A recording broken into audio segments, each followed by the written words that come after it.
Olá a todos do canal Terceiro Elias Profético, seja bem-vindo. Eu me chamo Gabriel Pinheiro.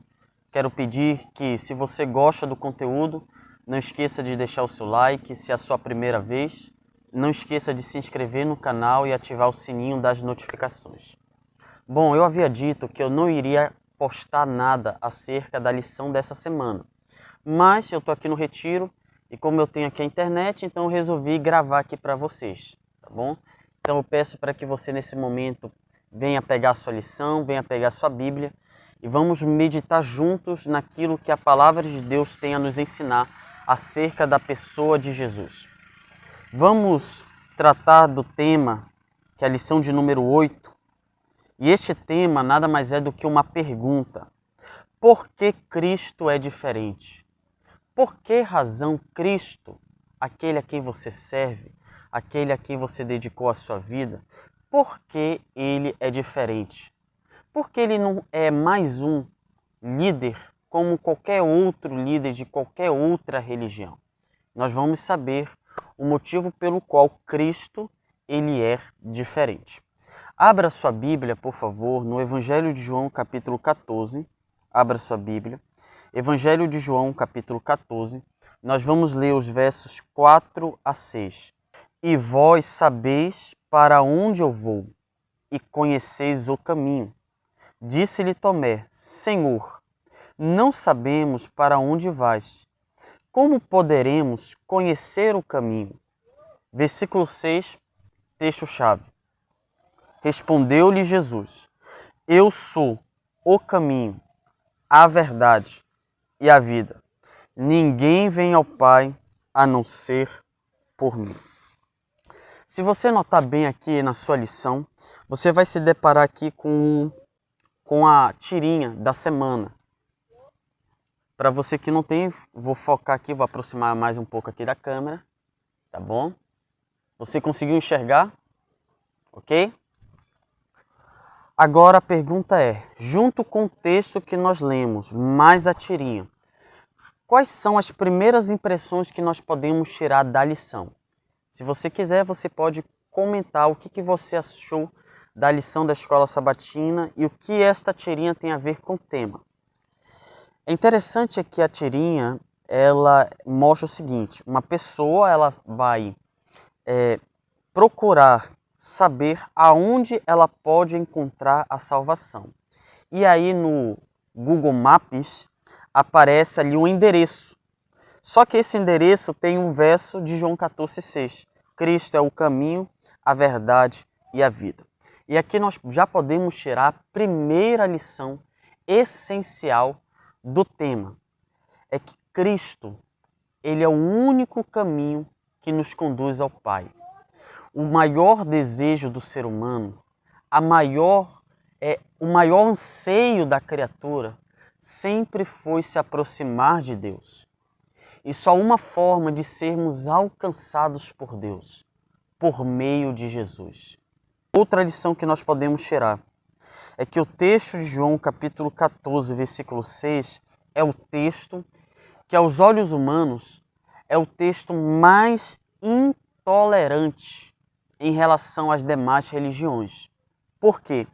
Jesus, ele não diz, eu sou um dos caminhos. Jesus não disse isso. Jesus não disse, eu sou uma das verdades. Ou, eu sou uma das vidas. Assim também como outros podem ser conduzidos ao Pai. Mas não. Quando Jesus diz, eu sou o caminho, João 14,6, eu sou o caminho, a verdade e a vida, ninguém vem ao Pai senão por mim, Jesus está excluindo as outras religiões, as outras divindades. Se você quer chegar ao Pai, você precisa de Jesus. Se você quer conhecer a verdade, você precisa conhecer a Jesus. E conhecereis a verdade, e a verdade vos libertará, João capítulo 8, versículo 32. E naquele contexto, Cristo está falando de si próprio. Vocês querem ser livres? Vocês querem ser libertados da escravidão do pecado? Eu sou a solução. Jesus é o caminho que nos conduz a Deus. Jesus é a verdade que pode nos libertar das garras de Satanás. E Jesus também é a vida. Não há vida em Buda, nem Hare Krishna ou qualquer outro Deus que é adorado pelos seres humanos. Somente em Cristo nós podemos obter vida e vida em abundância. Domingo, 15 de fevereiro, um jantar diferente. Imagine uma conversa entre os mestres das maiores religiões do mundo. Imagine na mesma mesa estando Maomé, que é o profeta do islamismo.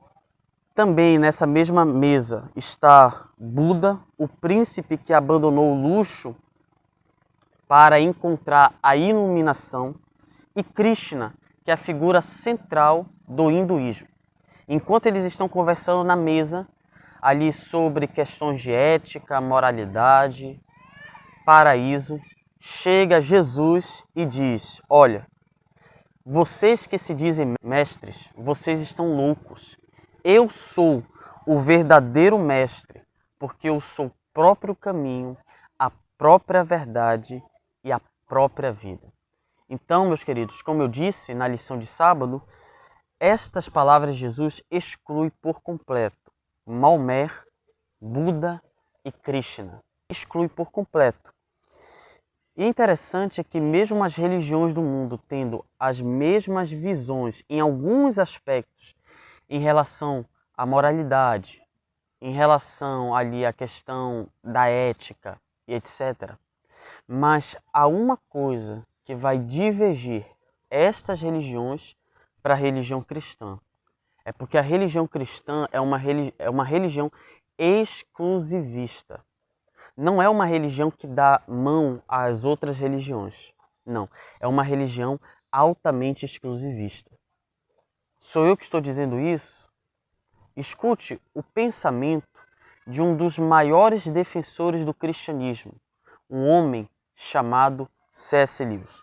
No seu livro Cristianismo Puro e Simples, na página 86, falando acerca do personagem Jesus, ele vai dizer o seguinte: um homem que fosse meramente um ser humano e dissesse o tipo de coisa, ele está comentando João capítulo 14, versículo 6. Um homem que fosse meramente um ser humano e dissesse o tipo de coisa que Jesus disse, não seria um grande mestre de moral. De duas uma, ou ele seria um lunático no nível de alguém que afirmasse ser um ovo frito, ou então seria o diabo em pessoa. Faça a sua escolha. Ou esse homem é o Filho de Deus, ou então um louco ou algo pior. Em outras palavras, o que C.S. Lewis quer nos dizer é que diante de Cristo não tem como ficar em cima do muro. Ou você considera Cristo um lunático, porque se ele afirmou aquilo que ele achava que era, mas ele não é, então ele era um lunático. Se ele falou aquilo que ele não é, então ele é um mentiroso. Mas se ele falou daquilo que ele é, então ele é o próprio Deus.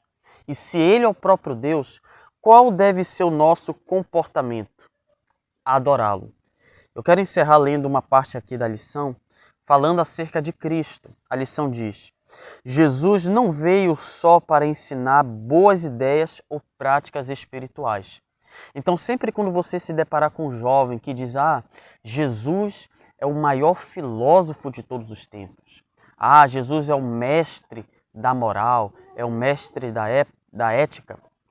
Lembre-se dessas palavras. Jesus não veio só para ensinar boas ideias ou práticas espirituais. Ele afirmou ser Deus. Ou seja, se ele afirmou ser Deus, todo joelho, quer no céu, quer na terra ou debaixo da terra, terá que se dobrar e confessar que Cristo é o Senhor, para a glória de Deus Pai. Lição de segunda-feira, 16 de fevereiro, outro nível.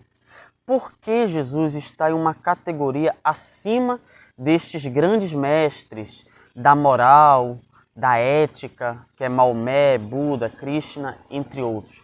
Por que Cristo está em um outro nível? por alguns motivos. Primeiro, porque sem Jesus não existe cristianismo. Vamos pegar ali o islamismo. O islamismo, ele se firmou nos ensinamentos de Maomé. E quais são os ensinamentos de Maomé? Na lição da semana passada, nós vimos que Maomé ensinou a importância dos seres humanos serem pessoas morais. Mas vamos supor que Maomé nunca tivesse existido. O importante seriam as suas lições. Vamos pegar Buda. Buda ensina a questão da moral também, da importância de você viver uma vida íntegra, ter práticas, ali que te levem para um estágio superior. Então, o que vai valer destes homens são os seus ensinamentos. Só que o cristianismo é totalmente diferente. Nós não apenas depositamos a nossa fé apenas nos ensinamentos de Cristo. Nós depositamos a nossa fé na vida, obra, morte, ressurreição de Jesus de Nazaré. Então nós depositamos a nossa fé em uma pessoa, não apenas nos ensinamentos de Cristo, mas na pessoa de Jesus. Então sem Jesus não existe cristianismo. Se fosse provado que Jesus nunca existiu ou que Jesus nunca ressuscitou, como disse o apóstolo Paulo, é vã a nossa fé, é vã a nossa pregação. Segundo motivo pelo qual Cristo está acima de qualquer outro mestre da humanidade é porque Jesus não é apenas o centro do cristianismo, ele é a própria fé cristã. Por isso, sem Jesus não existe cristianismo. Terceiro motivo do porquê Jesus está acima de qualquer mestre humano, porque Jesus foi o único ser que afirmou categoricamente ser plenamente homem e plenamente Deus. Eu sou homem, eu sou Deus. É por isso que quando Jesus estava no templo a fazer uma série de questionamentos para Jesus, Jesus olha para os fariseus e diz o seguinte: olha, vocês dizem que são filhos de Abraão, escutem uma coisa, Abraão viu o meu dia e ele se alegrou. Então os fariseus disseram: peraí, você não tem nem 50 anos e diz ter conhecido Abraão? Então Jesus diz: em verdade vos digo, antes que Abraão existisse, eu sou. Jesus evoca um atributo de Deus, que é a eternidade. Deus não pode ter início, Deus não pode ter fim, Deus não pode ser gerado. Então, se Jesus diz, antes que Abraão existisse, eu já existia. Então Jesus está se apresentando àquelas pessoas como se ele fosse o próprio Deus. Não apenas isso. Quando Moisés sobe o Monte Sinai e ele vai se deparar com a sarça pegando fogo, a Bíblia diz que ele ouve uma voz. E esta voz dizia: tire as sandálias dos seus pés, porque o lugar em que você está é terra santa. Moisés tira as suas sandálias e Moisés pergunta: qual é o teu nome? A resposta daquele que estava por trás daquela manifestação gloriosa foi: eu sou o que sou. Então, quando Jesus diz, antes que Abraão existisse, eu sou, automaticamente veio na mente dos fariseus o nome de Deus pronunciado a Moisés: eu sou. Então, Jesus, ele foi o único ser que foi plenamente homem e divino. Por último, porque Jesus está acima de qualquer outro líder religioso. Porque Jesus, ele é mediador entre Deus e a humanidade. Só Jesus pode apaziguar a ira do Pai sobre os nossos pecados. Se nós queremos a salvação, é por meio de Cristo. Cristo é o único mediador entre Deus e a humanidade. Terça-feira, 17 de fevereiro, o Evangelho segundo os não cristãos. Creio que você, jovem, já se deparou com algum professor ou com algum colega que se diz ateu intelectual, dizendo o seguinte: olha, Jesus é um mito, Jesus é uma história da carochinha. Isso daí nada mais é do que um suicídio intelectual, porque está provado a existência de Jesus, não apenas nas Escrituras, mas fora das Escrituras. E nós temos algumas pessoas que não eram cristãs, nem se simpatizavam com o cristianismo, mas afirmaram a existência de Jesus. E nós vamos ver alguns deles. Primeiro, Tácito. Quem foi Tácito? Ele foi um dos maiores historiadores romanos por volta do ano 116 d.C. No seu livro, ele vai dizer: Nero lançou a culpa sobre uma classe odiada por suas abominações, chamados de cristãos pelo povo. Cristo, de quem esse nome se origina, sofreu a pena máxima durante o reinado de Tibério pelas mãos de um dos nossos procuradores, Pôncio Pilatos. Então Tácito, que era um historiador romano, que não se simpatizava com o cristianismo, ele afirma que houve sim um tal de Cristo que foi morto por um homem chamado Pôncio Pilatos, confirmando a historicidade de Cristo. Outro, Plínio o Jovem, governador romano por volta do ano 112 d.C., relatou ao imperador Trajano como era o culto dos cristãos. Ele vai dizer o seguinte: tem um hábito, ele vai falar acerca dos cristãos, como era o culto daqueles homens e mulheres. Tem um hábito de se reunir num dia fixo antes do amanhecer e cantam entre si hinos a Cristo como a um Deus. Plínio, jovem, governador romano, que não se simpatizava com o cristianismo, reconheceu que existia um Cristo e que ele era adorado pela igreja cristã. Outro que confirma a historicidade de Cristo, Suetônio, historiador romano, que não tem nada a ver com o cristianismo. Ele escreveu por volta do ano 121 d.C. e ele registrou ao imperador Cláudio. Ele vai dizer o seguinte: estavam constantemente provocando tumultos por instigação de um tal Crestus. A palavra Crestus é a palavra Cristo. Aqui muitos estudiosos interpretam nessa palavra Christus, no grego, como a palavra Cristo. O que é esta... O que este povo estava provocando tumultos? Óbvio, pregação do Evangelho. E qual era a pregação dos cristãos? É que os deuses romanos eram deuses falsos e que o único Deus verdadeiro era Jesus, o crucificado que havia ressuscitado. Por isso gerou toda essa comoção no Império Romano e Suetônio registra este acontecimento de algumas pessoas que estavam provocando tensões no Império por meio de suas pregações, porque eles adoravam um tal de Christus, que é o Cristo. Outro exemplo é o documento judaico, o Talmud, que é uma coleção de escritos rabínicos judeus, e um trecho do Talmud babilônico menciona Yeshua, Jesus de Nazaré. Veja o que diz esta parte do Talmud. Na véspera da Páscoa, Yeshua, Jesus, foi enforcado.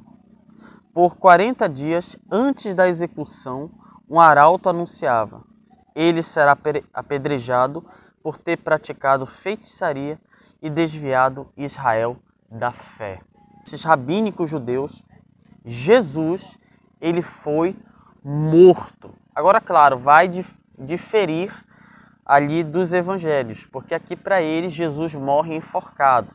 Ali para os relatos cristãos, Jesus morre crucificado. Mas uma coisa é certa, é que um tal de Yeshua, um tal de Jesus, ele foi morto. E qual era a acusação? Era porque ele havia praticado feitiçaria, porque ele havia curado muitas pessoas, e ele havia desviado Israel da fé, porque ele se dizia o quê? O próprio Messias. Outro historiador que não tem nada a ver com o cristianismo, mas afirma a existência de Cristo, é Samósata, um escritor grego do segundo século depois de Cristo, e ele zombava dos cristãos e do fundador dos cristãos. E ele dizia o seguinte: os cristãos adoram até hoje um homem, esse personagem notável que introduziu seus ritos estranhos e foi crucificado por isso. Penúltimo, Mara Bar Serapião, filósofo estoico por volta do ano 73 depois de Cristo. Ele escreveu uma carta, e nesta carta está escrito o seguinte: que vantagem os judeus obtiveram ao executar seu rei sábio? Logo depois disso, o reino deles foi destruído. Nada a ver com o cristianismo, mas que confirma que o povo judeu rejeitou um homem sábio. E por conta dessa rejeição, resultou na destruição de Jerusalém no ano 70 depois de Cristo. Por último, Talo, outro antigo historiador, por volta do ano 50 depois de Cristo, escreveu sobre a escuridão no dia da crucificação de Jesus. Júlio Africano comentou: Talo, em seu terceiro livro de histórias, tenta explicar essa escuridão como um eclipse solar, o que me parece totalmente irracional. Então, o que é que o texto está nos dizendo? Talo, ele vai registrar o acontecimento que abalou Israel. Os evangelhos dizem que após Cristo ter entregado o seu espírito, houve trevas. E aí este homem, chamado Talo, historiador, ele tenta descrever esta escuridão como um eclipse solar, buscar pela razão o porquê às 3 horas da tarde o céu escureceu. Meus queridos, o que nós podemos aprender? É que a fé cristã é uma fé racional. Ela precisa de evidências. Então, meus queridos, nós não adoramos aquilo que é irracional. Nós não somos um bando de lunáticos. Mas tudo aquilo que foi registrado nas Escrituras é verídico. Temos exemplos na história. E se tudo isso nós podemos encontrar na história, sabe o que me alegra? É que a teologia por trás de cada história, tanto do Antigo e principalmente do Novo Testamento, é real. E nós podemos ter a esperança da salvação. Talvez você esteja escutando aí barulho de rabeta, barco, é porque à frente de mim tem um riozão. E aí passa barco, rabeta. Mas eu espero que essa lição esteja alcançando o seu coração. Vamos para a parte de quinta e para a parte de sexta. Na parte de quinta-feira, uma história para contar. Há um escrito de um filósofo, Alvin, falando acerca da manifestação do amor supremo no seu livro Ciência, Religião e Naturalismo, Onde está o conflito? Vida Nova, página 66, ele nos diz: essa tremenda manifestação de amor e misericórdia, isto é, o sacrifício de Jesus, não é somente a maior história já contada, é a maior história que poderia ser contada. Só que essa história não está presente nos evangelhos. Este amor não está presente nos evangelhos. Mas no Antigo Testamento, nós podemos ver algumas histórias que apontam para esta história do amor de Jesus pela humanidade. Nós temos o exemplo dos nossos primeiros pais. Gênesis capítulo 3, versículo 15. Após o pecado, o próprio Cristo faz a promessa ao primeiro casal: porém inimizade entre a serpente e a mulher, entre a descendência da serpente e o descendente que virá por meio de Eva, sendo que o descendente que virá por meio de Eva esmagará a cabeça da serpente, e você, serpente, ferirá o calcanhar do descendente da mulher. A primeira menção acerca da vitória de Cristo sobre o mal. Outro exemplo, ainda no livro de Gênesis, onde conta a história de Abraão com o seu filho Isaque. A Bíblia diz que enquanto Abraão subia juntamente com seu filho no Monte Moriá, em um momento da caminhada, Isaque olha para Abraão e faz a pergunta: Pai, nós temos a lenha, nós temos o cutelo, mas aonde está o cordeiro para o holocausto? Abraão olha para o seu filho e diz: Meu filho, Deus proverá para si o cordeiro. Abraão constrói o altar, fala para Isaque que ele seria oferta. Isaque se entrega.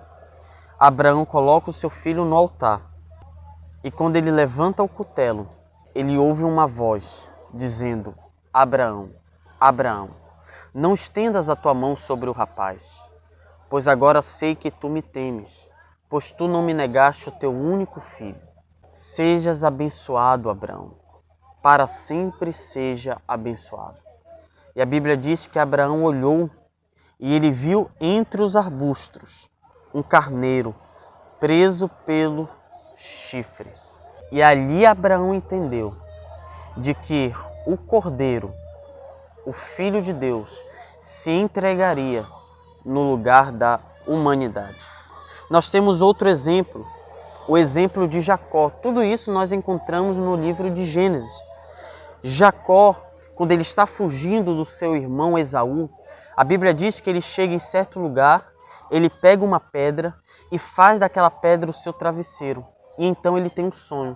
Ele vê uma escada que ligava o céu à terra. E ele via anjos subindo e descendo. O que simbolizava aquela escada? Jesus ligando a terra e o céu. Por meio da morte de Jesus, o reino celestial e a terra foram conectados por meio de Jesus. Outro exemplo, o exemplo de Moisés. Isso você pode encontrar no livro de Números, capítulo 21, onde conta a história ali do povo hebreu no deserto, aonde começou a entrar dentro do arraial serpentes e muitos estavam morrendo. Deus chega para Moisés e diz: Moisés, construa uma serpente de bronze em uma haste. Coloque esta serpente em uma haste e todo aquele que olhar para essa serpente será curado. No Novo Testamento, lá no Evangelho de João, no capítulo 3, ali no diálogo de Cristo com Nicodemos, Jesus vai relembrar Nicodemos deste acontecimento. Jesus olha para Nicodemos e diz: Nicodemos, assim como houve a necessidade de Moisés levantar a serpente no deserto, em seus dias haverá a necessidade do Filho do Homem ser levantado. E mais para frente, Jesus diz: quando o Filho do Homem for levantado, ele atrairá todos para si. Meus queridos, tanto você jovem, adulto, criança, idoso, você que é ateu, você que é um agnóstico, ou você que crê em Deus, mas não faz parte de nenhuma religião. Eu quero fazer um apelo nesse momento. Se entregue a Jesus. Se entregue de todo o coração. Por que você vai fechar o seu coração para o Cordeiro de Deus que tira o pecado do mundo? Meu querido, a profecia se cumpriu. Jesus morreu na cruz para me salvar, para te salvar. Ele ressuscitou e nesse momento ele está diante do Pai, intercedendo por nós no santuário celestial. E é no santuário que Deus derrama suas ricas misericórdias sobre nós, sobre os seres humanos.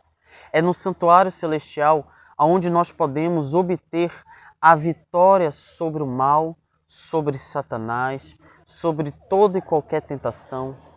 Quando a nossa mente está conectada no santuário celestial, é lá aonde o sangue de Cristo é derramado sobre nós e nos purifica de toda mancha de pecado.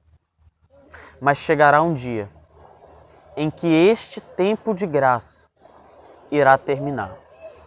A função de Cristo como sumo sacerdote irá terminar.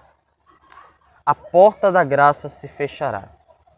Então vai se concretizar o texto de Apocalipse capítulo 22 que diz que o imundo continue sendo imundo e o santo continue a santificar-se. Hoje é o dia de você dizer como João Batista, falando acerca de Jesus, este é o Cordeiro de Deus que tira o pecado do mundo. Eu quero ler um texto de Ellen White que se encontra na parte de sexta-feira. A missão de Cristo. Ellen White diz: todo o tesouro do céu está aberto àqueles que ele busca salvar. Havendo reunido as riquezas do universo e aberto os recursos do poder infinito, Deus entrega tudo nas mãos de Cristo e diz: tudo isso é para o ser humano. Usa tudo isso para provar que não há na terra e no céu amor maior do que o meu. Vamos orar? Seu Deus e Pai, nesse momento, pedimos que o sangue do Teu Filho possa ser derramado sobre a nossa vida. Perdoa-nos, Senhor, por aquilo que realmente somos. Ó Deus, ajuda-nos a voltar para Ti, em nome de Cristo Jesus. Amém. Que Deus te abençoe, meu jovem. Eu te espero no próximo estudo da lição da Escola Sabatina, que vem com o tema geral Apologética, a verdade em tempos de dúvida.